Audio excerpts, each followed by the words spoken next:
wabarakatuh. Bagaimana kabarnya hari ini? Mudah-mudahan semuanya sehat ya. Oke, kita kembali lagi bertemu dengan nuansa yang sama, dengan semangat yang sama, dengan kesehatan yang sama, dan beberapa hal juga sudah pasti sama dalam hal yang baik. Oke, untuk kita pertemuan hari ini, kita akan membahas tentang beberapa tips membagi waktu atau lebih dikenal dengan time management atau manajemen time. Nah, kalau orang Indonesia kan sukanya dibalik-balik ya. Nah, inilah momennya. Oke, ini ada beberapa tips ya untuk kita-kita yang lagi jadi kaum rebahan, jadi mager kan ya, karena kita bekerja dari rumah. Kenapa? Karena memang keadaannya yang tidak memungkinkan untuk kita pergi ke tempat bagaimana kita mencari ilmu, kemudian kita mencari rezeki juga. Nah, ini cocok banget nih untuk teman-teman di saat ini, di saat pandemi yang seperti ini. Mudah-mudahan pandemi ini segera berlalu ya. Oke, kita langsung saja ya. Ini ada beberapa tips nih. Ini adalah kumpulan pribadi, pengalaman pribadi yang dikombinasi juga dengan pengalaman teman-teman yang memang ada di berbagai tempat gitu kan. Jadi ini bisa loh dibagi untuk kalian yang pelajar, pekerja, ataupun yang lainnya. Salah satunya yaitu menetapkan tujuan. Itu yang pertama.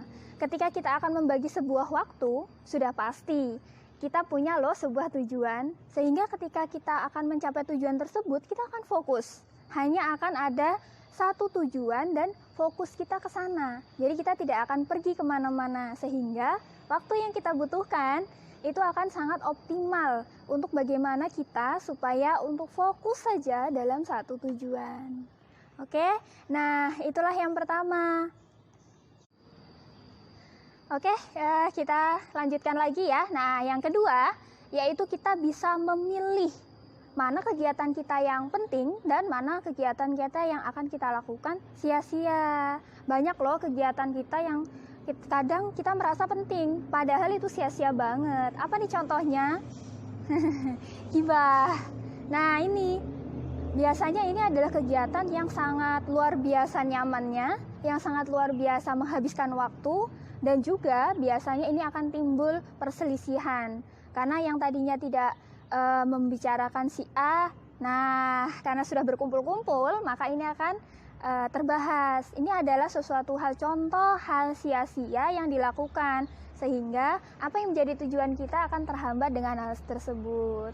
Ini yang kedua ya, jadi kita bisa memilih mana sih kegiatan kita yang oke, mana yang sia-sia. Next, nah yang ketiga, kita membuat jadwal. Ini agak terlihat seperti anak SD, tetapi ini adalah hal yang penting. Karena ketika kita membuat jadwal, runut kegiatan kita sehari-hari, maka kita akan merasakan hidup kita teratur. Jadi kita memanfaatkan waktu-waktu yang sudah kita kaji. Sehingga kita tidak akan pernah menyia-nyiakan waktu. Waktu itu sangat berharga. Sehingga kita harus bisa memilah, ya kan? Tadi kan tidak boleh kita sia-siakan waktunya. Nah, di poin ketiga ini kita membagi waktu.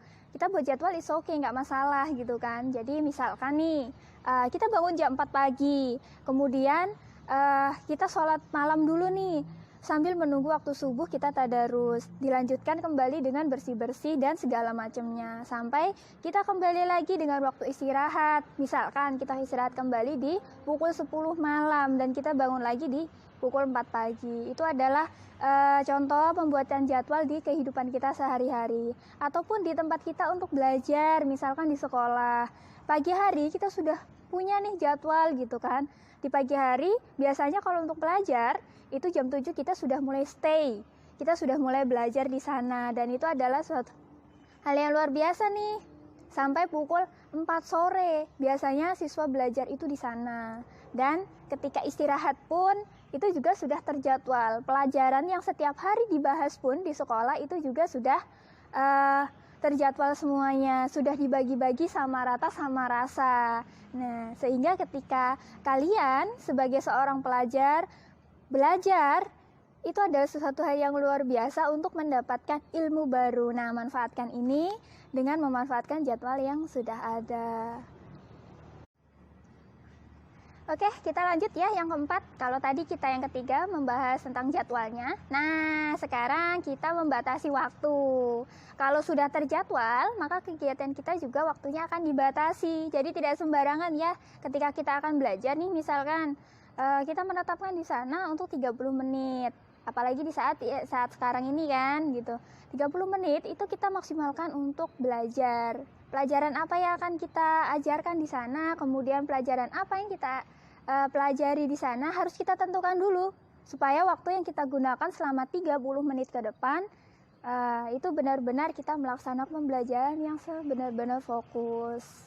Nah, selanjutnya untuk kita semua ini akan sangat penting ketika memang kita membatasi sebuah waktu. Jadi kita tidak akan memotong kegiatan kita di next time-nya. Oke, ini yang keempat ya. Nah, yang kelima yaitu waktu kita ketika menunggu.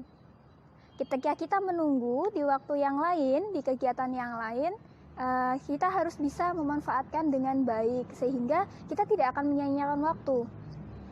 Karena ketika kita sudah menyia-nyiakan waktu, ketika kita menunggu, maka nantinya di next time kegiatan itu kita akan terpotong dengan apa yang sudah kita harusnya bisa menyampaikan apa yang kita sampaikan, itu ternyata kita terlena karena sesuatu hal yang sia-sia sudah kita bahas di sana dan kita merasakan sebuah kenyamanan yang luar biasa.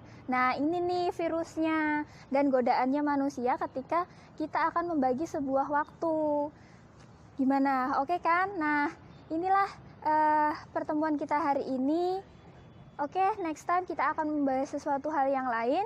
Hari ini kita khusus nih membahas tips-tips bagaimana caranya membagi waktu. Oke, cukup sekian ya untuk membagi waktu. Kita lanjutkan lagi di pertemuan berikutnya.